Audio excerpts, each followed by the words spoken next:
Magdadalawang linggo na ang nakakaraan nang kumpirmahin ni Bea Alonzo at Dominic Roque na formal nilang pinuputol ang kanilang engagement.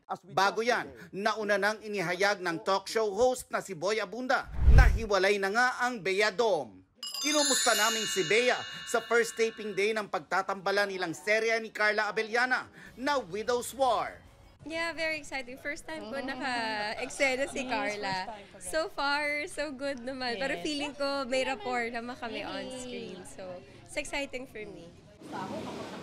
Ang unang eksenang kinunan, magkasama agad ang mga bida nitong sina Bea at Carla. First time na magkatrabaho ng dalawang Kapuso stars at excited na ang Kapuso fans sa kalalabasan ng proyekto. Okay naman, so far so good. Hindi naman heavy yung first scene.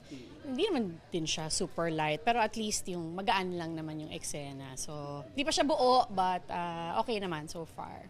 Kung light lang ang mga eksena sa unang araw ng taping, kabaliktaran daw ang mangyayari sa susunod na mga araw. Asahan ng maraming tarayan at sagupaan ng dalawang bida. Bagay na pinaghahandaan ni Carla at Bea.